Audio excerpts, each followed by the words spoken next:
चोल राजवंश की छुपी कहानियाँ। क्या तुम्हें पता है कि चोल साम्राज्य के राजा राजेंद्र चोल ने अपने जीवन में सबसे बड़ा झूठ क्यों बोला था? गुरुकुल के शिष्यों ने अपने गुरुदेव को चकित होकर देखा। एक शिष्य ने उत्सुकता से पूछा, गुरुदेव, ऐसा कैसे हो सकता है? राजेंद्र चोल तो धर्म और सत्य के प्रतीक माने जाते थे। गुरुदेव ने मुस्कुराते हुए कहा, हाँ, लेकिन यह कहानी केवल राजधर्म की नहीं है।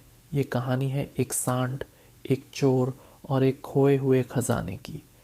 चोल साम्राज्य अपने न्यायप्रिय राजाओं के लिए प्रसिद्ध था। राजा राजेंद्र चोल अपने दरबार में हर सुबह जनता की शिकायतें सुनते थे।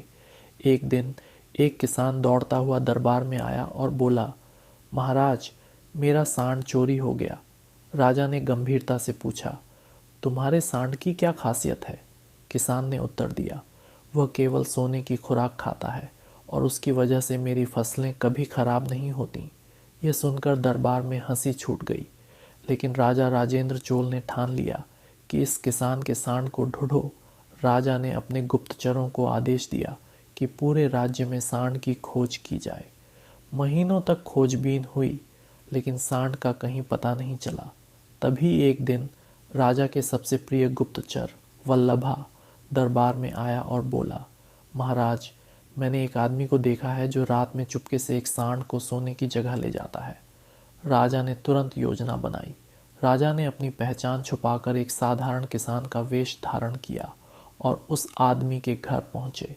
वहां उन्होंने देखा कि सांड एक गुप्त खजाने की गुफा के पास बंधा हुआ है। राजा ने चोर से पूछा, ये सांड कहाँ से लाए हो? चोर ने झूठ बोलते हुए कहा, यह सांड मेरे पूर्वजों का है।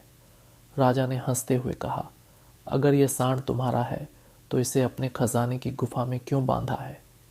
खजाने की गुफा। राजा ने गुफा में प्रवेश किया और देखा कि वहां चोल साम्राज्य का प्राचीन खजाना छुपा हुआ था, जिसे उनके पूर्वज युद्ध में खो चुके थे।